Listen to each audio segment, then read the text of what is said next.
지금 우리나라는 역사특별법이라고 하는 것이 많이 있습니다. 다음이요. 우리가 이제 처음이 5.18 특별법을 95년에 만들었어요. 그 이후에 보면 뭐 친일, 반민족, 과거사 특별 뭐 여러 가지가 있는데 잘 아시는 2021년에 제주 4.3 특별이 있고 여순 특별. 여기 나와 있는 그 특별법들은 다 우리나라 역사를 법으로 특정화시키는 겁니다. 그런데 2004년도에 동학특별법이라는 게 있어요. 8개의 특별법은 만들어져 있고 2개는 현재 계류 중입니다. 오늘 제가 여러분께 소개하고자 하는 것은 동학특별법이 뭐냐 이걸 간단히 소개를 하겠습니다. 다음이요. 그 전에 5.18 특별법을 여러분 잘 아시는데 우리가 첫째 국가유공자는 국가보훈부가 엄격하게 심사를 해야 되겠죠? 그 뭐 상식적인 얘기인데 5.18 특별법은 5.18 국가유공자의 대상자를 국가보훈부가 엄격히 심사하지 않고 광주시장에게 위임했습니다. 그러니까 이게 기본적으로 원칙에 어긋나는 것이죠. 그렇죠? 두 번째로는 저 사람이 유공자인지 아닌지를 알려면 또 엄격한 심사가 필요할 거 아닙니까? 혜택을 주기 때문에 거짓 유공자가 많이 등장할 수가 있는데 이 5.18은 한때 똑같은 유공자가 저 사람이 유공자 맞다라고 얘기해주면 유공자가 될 수 있는 그런 시스템을 가지고 있습니다. 우리가 도저히 받아들일 수 없는 것이죠. 그렇죠? 그래서 우리가 명단을 공개하라 그러면 국가유공자라면 자랑스럽잖아요. 근데 명단 공개라도 안 합니다. 근데 문재인 때는 한 걸음 더 나가서 제일 마지막 줄에 보면 역사 왜곡 처벌. 현재 우리 전 목사님께서 조사받고 계신 것 중에 뭐가 있냐면 광주에서 5.18을 말씀하신 것에 대해서 5.18 역사 왜곡 규정에 어긋난다라고 해서 현재 또 그 어려움을 당하고 계시는데 여러분 우리가 180석을 해야 되는 가장 중요한 이유는요. 목사님 200석이지만 최소 180석이 되면요. 여야가 어떤 일을 하고 뭐 방해를 하고 어떤 일을 하더라도요. 그 법안은 300일 지나면 본회의에 100% 상정됩니다. 100% 상정돼요. 그럼 본회의에 가면 과반수로 찬성하면 다 통과됩니다. 그 180석이 매우 중요한 겁니다. 200석 중요하지만 180석만 되면 180석을 반드시 우리가 달성해야 되는 이유는 여기 나와 있는 각종의 5.18 특별법이요. 폐지하는 법안을 발의하면 1년 후에 본회의에 반드시 올라옵니다. 그 조건이 180석이에요. 아시겠죠? 우리 목표가 분명히 졌단 말이죠. 다음이요. 여러분 동학난을 뭐 아시는 분도 아시고 정확히 모를 수도 있는데 뭐 전봉준 씨가 고분수 이 탄압에 항거한 것이 동학농민운동인데 이 동학을 갖다가 국가유공자나 독립유공자를 만들려는 일을 해왔는데 첫 번째 시작이 2004년 노무현 정권 때 저 동학특별법을 발의했어요. 정확하게는 동학농민 명예회복법이에요. 저 때가 어떤 데면 조선이거든요. 지금 대한민국이 뭐 조선까지 걱정을 하고 있는지 그래가지고 저 동학에 관련된 참여자와 유족들의 등록을 받았어요. 받아보니까 숫자가 적어요. 숫자가 적을 거 아닙니까? 그러니까 법을 2006년에 개정해가지고 고손까지 유족 등록을 받은 거예요. 진짜 미친놈들이 많아요. 밑에 썼죠? 여러분 독립유공자는 3대 손까지 혜택을 줍니다.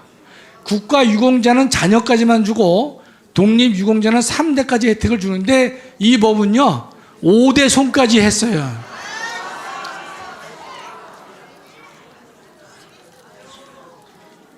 다음이요. 이 침착해야 되는데 제가 이거 흥분하면 안 되는데 2013년도에는 민주당이요 독립유공자로 보는 법안을 발의했다. 이 뭔 말인가 하면 그 전까지는 노무현 때는요 국가유공자로만 만들었어요. 요거를 2013년에 국가유공자 지위에서 다시 한 걸음 더 나가서 독립유공자로 하자는 거예요. 발의했는데 안 됐습니다. 그러니까 저렇게 나가면 임진왜란 때 우리 돌아가신 분들 다 국가유공자와 독립유공자를 만들어야 되는 상황에 생겼어요. 근데 문재인이가 역시 이 사건에도 가만히 있질 않아요. 이게 이 사업이 종료가 됐는데 9년 만에 다시 문재인이가 이 사업을 다시 재개합니다. 그래가지고 2020년부터는요, 정읍 사람들에게 10만 원씩 줍니다. 정읍을 왜 주냐면 예전에 고부군수, 그게 고부라고 하는 게 지금은 정읍인데 정읍이기 때문에 정읍시에서 이 관련자들에게 돈을 10만 원씩 주고 있는 것이에요. 그런데 지난달 독립유공자로 보는 법안이 민주당 단독으로 위원회에서 통과가 됐습니다. 다시 말씀드려요. 국가유공자와 독립유공자가 다르다고 그랬죠. 그렇죠? 다시요. 다음이요. 이것은 1894년에 전봉준의 농민운동으로 됐고, 조병갑이라고 하는 고부군수가 만행을 저질러서 거기에 항거한 농민운동이거든요. 다음이요. 이 동아특별법의 문제점은 첫째, 소관부처가 국가보훈부가 아니라 문화체육관광부가 합니다. 조금 전에 5.18은 누가 했었죠? 광주시장이 했었죠? 근데 여기는 이 일관되지 않게 보훈의 문제를 국가보훈부가 해야지 왜 문화체육관광부가 이거를 하냐 이 뜻이에요. 두 번째, 국가유공자를 이들이 처음에 만들었는데 조선시대에 발생한 일을 대한민국이 무슨 놈의 거기에 대해서 국가유공자 자격을 주냐 이 뜻이에요. 세 번째, 혜택 범위가 아까도 말씀드렸지만 국가유공자는 자녀까지 주고 독립유공자는 3대 손인데 이 동학은요 5대 손까지 혜택을 주는, 참 정신 나간 놈이 한둘이 아닌데 여기에 좌파들이 다 올인해가지고 대한민국을 망치고 있는 것이에요. 다음이요. 여러분 5.18 같은 경우는 지금 목포 광주를 겨냥한 것이죠. 이 동학은요 전라북도를 지금 겨냥한 것이에요. 제가 볼 때는 정읍을 중심으로 한 사람들에게 혜택을 주고 있는 것인데 이것이 계속 돈을 받게 되면 그 사람들은 어느 쪽으로 갈 수밖에 없다는 말이죠. 그 다음에 이들이 독립유공자가 될 수 있겠느냐? 우리 국가보훈부 원칙에 따른다면요, 독립유공자가 되려면 1895년 을미사변, 대한민국의 군사권을 박탈한 일본에 1895년 이후에 일본에 대해서 대한민국의 독립을 부르짖을 때 비로소 독립운동가라는 개념이 성립할 수 있는 것인데 요거는요 1894년에 이루어진 것이기 때문에 여기에 해당하지 않는 것이에요. 또 문화체육관광부가 해서도 안 되는 것이죠. 국가보훈부가 해도 좀 근데 시원찮은 일이 많이 있는데 그걸 광주시장이라든지 체육관광부에 하는 것은 보훈의 기본 골격을 무너뜨리는 것이다, 이렇게 볼 수 있는 것입니다. 다음이요. 현재 등록된 사람이 한 3,000명 된다 그래요. 예. 근데 요 국가유공자를 독립유공자로 하는 법안을 이제 9월 달에 통과시켰어요. 그러면 결국 빨간 거 보시면 우리가 교과서에 보면 동학 농민운동으로 배우지 않습니까? 그게 뭐로 바뀌는 거예요? 동학 독립운동이래요. 독립운동.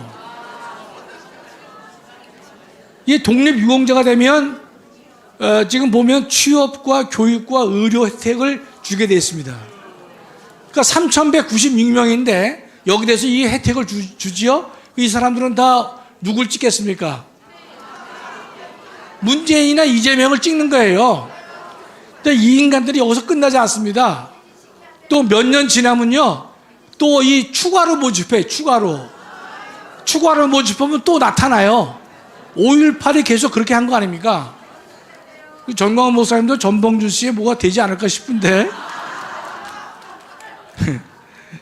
다음이요. 네, 다음. 네. 정리를 좀 해보겠습니다.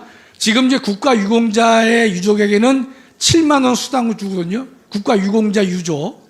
근데 이 동학의 경우에는 10만 원씩 줘요. 근데 여기서 여러분 꼭 아셔야 될 것은요, 저 빨간 글을 썼죠. 국가유공자 유족은 자녀 중 한 명에게, 이게 무슨 말인가 하면 내가 국가유공자인데 내 자녀가 있을 거 아닙니까? 자녀가 둘 이상 있을 수 있죠. 그러면 각각에 7만 원씩 안 줍니다. 셋 중이나 넷 중이나 자녀 하나만 준다, 하나. 왜냐면 그것은 각종의 연금은요, 최소한으로 줄일 필요가 있거든요. 유공자 자녀도 하나밖에 안 줘요. 자녀가 여럿이라도. 근데 이놈 동학특별법은요, 증손자까지 전원 줘, 전원.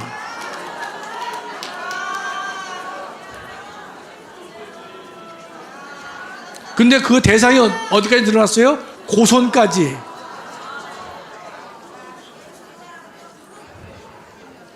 하여튼 대한민국에 죽일 놈이 많지만 하여튼 곳곳에 있는 것이에요. 자, 다음이요. 자, 이게 마지막인데요. 역사특별법의 이 폐해가 뭔가 하면, 첫째, 이런 특별법이 만들어지잖아요. 지금 8개 만들어졌지 않습니까? 만들어지면 그걸로 끝나는 게 아니에요. 바로 뭐가 만들어집니까? 진상규명위원회가 만들어집니다. 저 위원회 위원장 맡으면요, 장관급, 차관급의 혜택을 많이 보는 것이에요. 위원들도 다 수당을 받고 말이죠. 자, 위원회 만들죠? 그럼 이 사람들이 가만히 있습니까? 수당 받았는데 보고서 만들죠? 그렇죠? 그 보고서는 뭐가 됩니까? 대한민국의 국가 공식 기록물이 될 수 있는 것이에요. 그럼 그 공식 기록물을 가지고 대한민국에 뭐가 만들어집니까? 정사가 편찬할 수 있는 기본 사료가 되는 것이에요. 그러니까 대한민국 역사가 법적으로 돈 받으면서 근본적으로 무너지는 일들을 하는 게 뭡니까? 바로 역사 특별법이 되는 것이에요. 이것들을 누가 제일 많이 했습니까? 시작은 노무현부터 했어요. 노무현. 김대중부터 하다가 노무현 했었고, 이 문재인에 와서는 아주 꽃을 피게 된 것이에요. 제가 몇 개라고 그랬죠? 8개입니다. 8개. 8개인데 우리가 180석을 해야 되는 이유, 180석 되면 그날로 8개 법안을 모두 폐지하는 법률을 내서 1년 후에 8개 법안 모두가 다 본회의에 상정되면 그때는 과반수만 가져도 폐지가 바로 이루어집니다. 따라서 여러분, 우리 자유마을 운동이 계속 잘 되고 있지만, 분위기는 좋지만 제가 볼 때는 더욱더 우리가 더 노력할 필요가 있단 말이죠. 예전에 보면 달리는 말에 채찍을 가한다 그랬지 않습니까? 열심히 하지만 우리의 최종 목표는 더 잘하기 위해서 더욱더 분발하는 것인데, 우리가 이런 것들을 했을 때 이런 쓸데없는 법이 이것뿐만 아니에요. 많이 있지만 이 역사특별법마저도 우리가 근본적으로 폐지하기 위해서는요, 몇 석 필요해요? 180석이 필요합니다. 감사합니다.